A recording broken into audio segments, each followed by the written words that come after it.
വീട്ടിൽ നിന്ന് കേൾക്കുന്നതാണല്ലോ അല്ലേ? വെറുതെ പറയാ അത് ഞാൻ ശരിയാവൂല എന്നൊക്കെ വെറുതെ പറയും. അത് നിർബന്ധിക്കണം, നിർബന്ധിച്ചാ ചെയ്യും. പറഞ്ഞത് കൊണ്ട് പാടിയുന്നില്ല, ഞാൻ പാട്ടൊന്നും പാടാം, ഡാൻസ് ചെയ്യും. അല്ലെ, നമ്മള് വേണമെങ്കിൽ ഫ്ലോർ അതും ചെയ്യും. അപ്പൊ അമ്മ ആളുകളെയൊക്കെ പണ്ടത്തെ നടിമാരെയൊക്കെ ഇമിറ്റേറ്റ് ചെയ്യുന്നുള്ളത് നേരത്തെ നമ്മൾ സംസാരിച്ചപ്പോ അമ്മയുടെ വായി തന്നെ വന്നിട്ടുള്ള ഒരു കാര്യമാണ്. അപ്പൊ ആക്ച്വലി അതൊക്കെ കാണാൻ ഞങ്ങൾക്ക് കുറച്ച് ഇൻട്രസ്റ്റ് ഉണ്ട്. അപ്പൊ ഞങ്ങൾക്ക് വേണ്ടി 1-2 പേരെ ഒന്ന് ഇമിറ്റേറ്റ് ചെയ്ത് കാണിച്ചു തരാമോ? ആരെയും ഫസ്റ്റ് ചെയ്യാൻ പോണേ? ഞാന് അടൂർ ഭവാനി അമ്മ, അത് ഞാൻ കുറെ വോയിസ് ചെയ്തിട്ടുണ്ട്. അടൂർ ഭവാനി അമ്മ പണ്ടുള്ള ആളുകൾക്കൊക്കെ ഫെമിലിയർ ആയിരിക്കും അല്ലെ? ഓക്കെ. അതെ, മാധവൻകുട്ടിക്കൊരു ചെല്ലപ്പേരുണ്ടായിരുന്നല്ലോ. അതെ, ഈ മാധവൻകുട്ടിക്കൊരു ചെല്ലപ്പേരുണ്ടായിരുന്നല്ലോ. പിള്ളേര് പ്രത്യേകം പറഞ്ഞതാ. എന്തുവാ പിള്ളേരെ, എന്തുവാ? Okay, next. Okay, baby Shamili. എന്ത് ഭംഗി ഈ പുഴക്കാണ്. ഈ പുഴക്കടിയിൽ എന്താ ഉണ്ടാവുക? ഏറ്റടിയില് ഇതിന്റെ തേക്കുണ്ടാവുമല്ലോ. നമുക്ക് എല്ലാവർക്കും ഫെമിലിയർ ആയിട്ടുള്ളത് അശ്വിനും അതേപോലെ തന്നെ അശ്വിന്റെ അമ്മയും മാത്രമാണ്. അപ്പൊ ഇവരുടെ ഫാമിലിയെ കുറിച്ചൊക്കെ അറിയാൻ നിങ്ങൾക്ക് ഇൻട്രസ്റ്റ് ഉണ്ടാവും അല്ലെ? അപ്പൊ എങ്ങനെയാണ് നിങ്ങളുടെ ഫാമിലിയൊക്കെ ഒന്ന് ഞങ്ങൾക്ക് ഇൻട്രൊഡ്യൂസ് ചെയ്ത് തരും? ഫാമിലി പറയുമ്പോൾ ഹസ്ബൻഡ്, ഇവന്റെ അച്ഛൻ ഒരു കൺസ്ട്രക്ഷൻ വർക്കാണ്. പിന്നെ ഇവന് ഒരു ഏട്ടനുണ്ട്, ഒരു ചേച്ചിയുണ്ട്. ചേട്ടൻ സോഫ്റ്റ്വെയർ എഞ്ചിനീയറാണ്. പിന്നെ ഡാൻസർ കൂടിയാണ്. എല്ലാരും ഒരു കലാകുടുംബമാണല്ലേ? അതെ, അവനിപ്പോ മറ്റേ ഒരു ഡാൻസിന്റെ കോഴ്സിന് വേണ്ടിയിട്ട് ബോംബെയിലാണ്. ഒരു ഡിപ്ലോമ കോഴ്സിന് വേണ്ടിയിട്ട് പോയിട്ടുള്ളതാണ്. അവിടെ നിന്നുകൊണ്ട് വർക്ക് അറ്റ് ഹോമാണ് ചെയ്യുന്നത്. പിന്നെ മകള് ഇതുപോലെ തന്നെ സ്റ്റേറ്റിലൊക്കെ പോയിട്ടുള്ള കുട്ടിയാണ്, ഭരതനാട്യം, മോഹിനിയാട്ടമൊക്കെ. നല്ലൊരു ആർട്ടിസ്റ്റാണ് അവള് മാരീഡാണ്. ആണല്ലേ? അപ്പൊ നിങ്ങളുടെ ഈ വീഡിയോസ് ഒക്കെ റിലീസ് ആയതിനു ശേഷം ഇവരൊക്കെ വിളിച്ച് അഭിപ്രായങ്ങളൊക്കെ പറയില്ലേ? നന്നായിട്ട് പറയും. നന്നായിട്ട് പറയും. ഏറ്റവും കൂടുതൽ ക്രിറ്റിസൈസ് ചെയ്യാ വീട്ടിലുള്ള ആളുകൾ തന്നെയായിരിക്കും. മകള് ഹസ്ബൻഡ്, കുഞ്ഞുവാവയൊക്കെ എല്ലാവരും കട്ട സപ്പോർട്ടാണല്ലേ? അമ്മയെ കുറിച്ച് പറയുകയാണെങ്കിൽ അമ്മയായിട്ടുള്ള ഒരു ബസ് മൊമെന്റ് ഏതായിരുന്നു? പെട്ടെന്ന് ഓർമ്മ വരും. അത് അടിപൊളിയല്ല, അത് ഇച്ചിരി അവസ്ഥയാ.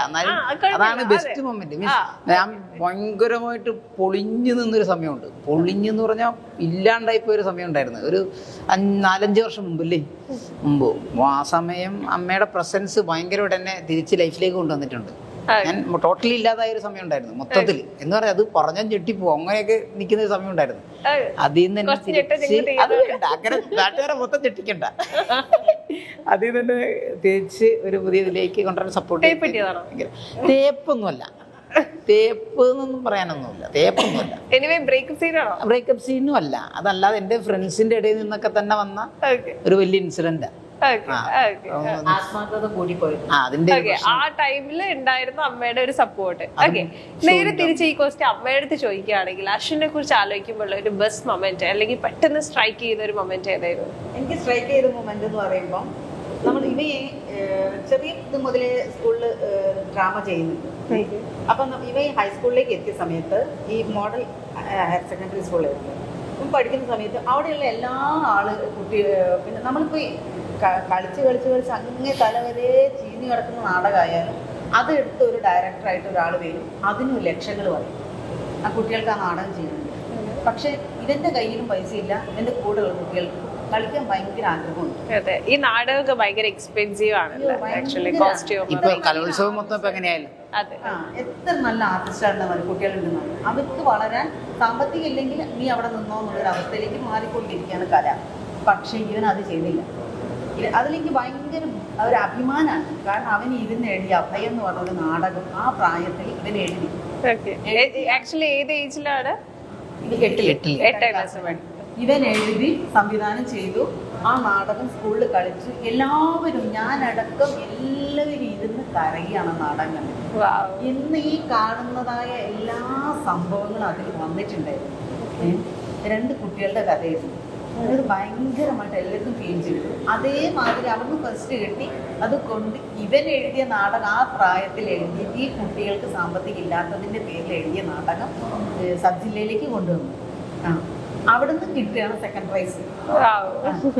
അപ്പൊ ആരുടെയും സപ്പോർട്ടില്ല, അവൻ തന്നെ ഞങ്ങൾ വീട്ടുകാർ അവൻ്റെ കൂടെ നിന്ന് ഞങ്ങൾ സപ്പോർട്ട്. അതെനിക്ക് ഭയങ്കരമായിട്ട് ഒരിക്കലും മറക്കാൻ പറ്റാത്ത. അങ്ങനെയാണ് ഇവൻ പേന എടുത്ത് എഴുതാനുള്ള ഒരു ഇത് തുടങ്ങിയത്. എഡ്യൂക്കേഷൻ ഒക്കെ എവിടെയായിരുന്നു പഠിച്ചതൊക്കെ? കോഴിക്കോട് based? +2 അല്ല 10ാം ക്ലാസ് കോഴിക്കോട് മോഡലിലായിരുന്നു. +2 കാരപ്പുറം ഹയർ സെക്കൻഡറിയിലായിരുന്നു. 2 +2 ഉണ്ട് എനിക്ക്. പണ്ടത്തെ +2 ഞാൻ ഡ്രോപ്പ് ഔട്ട് ചെയ്തു. +2 എക്സാം എഴുതി. ആ സമയം ഞാൻ പരിപാടി ചെയ്യാൻ പോയി. എനിക്ക് ഭയങ്കര ജീവനായി ഷോ ചെയ്യുക, പരിപാടി അഭിനയിക്കാൻ. അതിന് പോയി. എന്നിട്ട് കറക്റ്റ് ഫെസ്റ്റിവലിൽ 10 വർഷം മുമ്പ്. അതിനുശേഷം കറക്റ്റ് അതേ സ്കൂളിൽ തന്നെ 4 വർഷം കഴിഞ്ഞപ്പോൾ അവിടുത്തെ സാറ് പറഞ്ഞ് നിനക്കൊരു അവസരം കൂടെ തരാം ഇവിടെ തന്നെ. 4 വർഷം കഴിഞ്ഞിട്ട് പിന്നെയും +2. അന്നേരം ഞാൻ അശ്വിനേട്ടനാ സ്കൂളിൽ. എന്റെ കൂടെ പഠിക്കുന്നവരൊക്കെ പണ്ട് പഠിച്ചവരുടെ സിനിമ ഉണ്ടല്ലോ എന്റെ കൂടെ സെയിം അത് തന്നെ. എന്റെ കൂടെ പഠിക്കുന്നവരൊക്കെ എന്റെ കൂടെ പണ്ട് പഠിച്ചവരുടെ അനിയന്മാരും അനിയത്തിമാരാ പിന്നെ പഠിക്കും. 4 വയസ്സ് ഡിഫറൻസ് ഉണ്ട് എല്ലാവരും എന്റെ കൂടെ പഠിക്കുന്നവർ. ആ സ്കൂളിലെ സീനിയർ ഞാനാണ്. ടീച്ചേഴ്സുമായിട്ട് നല്ല ബന്ധം പുലർത്താൻ പറ്റുന്നുണ്ട്. അങ്ങനെ പിന്നെ പഠിച്ച് +2 അവിടെ നിന്ന് കംപ്ലീറ്റ് ചെയ്തു. ചെറുതിലേ മുതലുള്ള ആഗ്രഹമായിരുന്നു സ്കൂൾ ഓഫ് ഡ്രാമ ചെയ്യണമെന്ന് Thrissur. School of drama degree ചെയ്തു. ഡ്രോപ്പ് ഔട്ടാണ്, ഞാൻ കംപ്ലീറ്റ് ചെയ്തില്ല. അതിൽ ചെറിയ ഇൻസിഡൻസ് ഒക്കെ കാരണം തിരിച്ചിട്ട് പോകുന്നു ഞാൻ. ഭയങ്കര പ്രഷറായിരുന്നു പോകുന്നു. പിന്നീട് ഇതിന്റെ പുറകെ തന്നെ നമ്മൾ എവിടെ എന്ത് പഠിക്കുന്നുണ്ടെങ്കിലും ബേസിക് ഇതിലേക്ക് എത്തിപ്പെടുക, അല്ലെങ്കിൽ സിനിമ ചെയ്യുക, അല്ലെങ്കിൽ നടനാവുക എന്നുള്ളതിൽ ഒരു നല്ല നടനാവുക എന്ന് ഇഷ്ടപ്പെടുന്ന ഒരാളാണ് ഞാൻ. അപ്പൊ നേരത്തെ പറഞ്ഞ ഒരുപാട് ഫെയിലിയേഴ്സ് ഉണ്ടായിട്ടുണ്ട്, മീൻസ് ഒരുപാട് ഓഡീഷൻസ് ഒക്കെ പോയിട്ട്. അപ്പൊ ഇത്രയും ഓഡീഷൻസ് കണ്ടിന്യൂസ് അറ്റൻഡ് ചെയ്തിട്ടും എവിടെ വിളിക്കാതെ വേണ്ടായിരുന്നു വേണ്ടായിരുന്നു എന്ന് എപ്പോഴും പല തവണ തോന്നി ഗതി കെട്ടിട്ട് ഞാൻ വീട് വിട്ടിറങ്ങിയ സിറ്റുവേഷൻ ഉണ്ട്. കാരണം ഇവരെ കാരണമൊന്നും അല്ല, എന്റെ തന്നെ ചോദ്യം. ഞാൻ എന്നോട് ചോദിക്കും, ഇത്രയും 25 വയസ്സിലാണ് ഞാനത് പോണത്. എനിക്ക് തോന്നുന്നു അത് ഇപ്പം 26 വയസ്സ്. അപ്പോൾ എനിക്ക് തോന്നുന്നു അത് ഇതുകൊണ്ടാണ്. കാരണം എനിക്ക് സ്വയം തോന്നുക, കാരണം പ്രായമായിട്ട് എനിക്കൊന്നും ചെയ്യാൻ പറ്റിയില്ല എന്ന് പറഞ്ഞാൽ അത് ഈ പ്രായത്തിലൊക്കെ തുടങ്ങേണ്ട സമയമാണ്. പക്ഷെ ഞാൻ തുടങ്ങിയിട്ട് ഇപ്പോഴത്തേക്ക് 16 വർഷത്തോളമായി. അപ്പൊ എനിക്ക് അത്രയും അനുഭവങ്ങളുണ്ട് ഈ ഇതിനകത്ത് ഇറങ്ങുന്നത്. ഇപ്പൊ എനിക്കിപ്പോ ഇങ്ങനെ ഒരു പ്ലാറ്റ്ഫോം കിട്ടിയതുകൊണ്ട് എനിക്ക് പറയാൻ പറ്റുന്നുണ്ട്. ഞാൻ അതിനുശേഷം അവിടെ നിന്ന് ഇറങ്ങി, വീട്ടിൽ നിന്ന് ഇറങ്ങി ഞാൻ സന്ദീപ് സേനൻ സാറിനെ വിളിച്ചത്. അല്ല, സന്ദീപ് സേനൻ സാറിനെ അല്ല, നമ്മുടെ പ്രമോദ് എന്ന് പറഞ്ഞ പ്രൊജക്ട് ഡിസൈനർ ഉണ്ട്, പുള്ളിയെ വിളിച്ചു. പുള്ളി എൻ്റെ അടുത്ത് എറണാകുളത്തേക്ക് വരാൻ പറഞ്ഞു. ഞാൻ കയറി.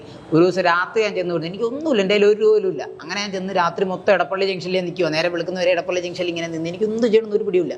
മൊത്തം ബ്ലാങ്ക് ആയിരുന്നു. പിറ്റേന്നാണ് ഞാൻ സന്ദീപ് സേനൻ സാറിൻ്റെ അടുത്ത് എത്തിപ്പെടുന്നത്. ചെന്ന് അവരെ ഒന്നിച്ച്, സാറിന് മനസ്സിലായില്ലേ നമ്മുടെ ഈ തൊണ്ടുമുതലും ദൃക്സാക്ഷിയൊക്കെ ഇല്ലേ, അതിൻ്റെയൊക്കെ പ്രൊഡക്ഷൻ ടീം.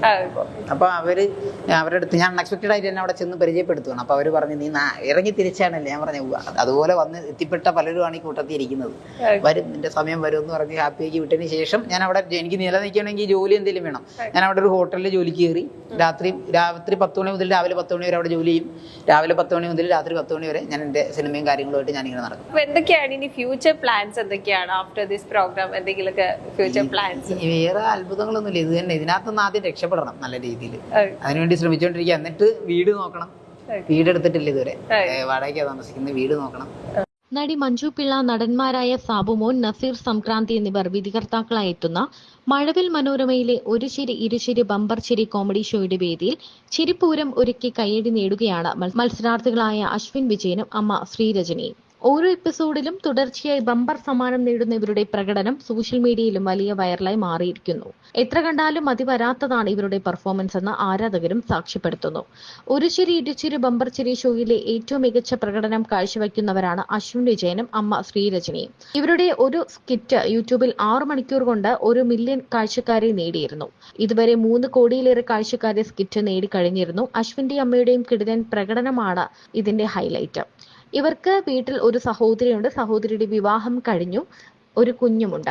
അശ്വിൻ ജീവിതത്തിൽ താണ്ടി വന്ന കുറേ കാര്യങ്ങളെക്കുറിച്ച് അമ്മ ഇന്റർവ്യൂവിൽ തുറന്നു പറയുന്നുണ്ട്. ഇതുവരെ കാണാത്ത രീതിയിലാണ് ഇവരുടെ കോമഡി അവതരണങ്ങൾ എല്ലാം. മലയാള സിനിമയിൽ മികച്ച ഒരു നടനെ കാണാം. അവതരിപ്പിക്കുന്ന പരിപാടിയിൽ തന്നെ ട്രോളി. ഗോൾഡൻ ബമ്പർ നേടാനും വേണം ഒരു റേഞ്ച്. അശ്വിനും അമ്മയും പൊളിച്ചടുക്കി. ബിന്ദു ടീച്ചർക്കും വൈറ്റാട്ടിക്കും ഒരു ഹൈ തുടങ്ങിയ നിരവധി കമന്റുകളാണ് ഇവരുടെ വീഡിയോകൾക്കൊക്കെ ലഭിക്കുന്നത്.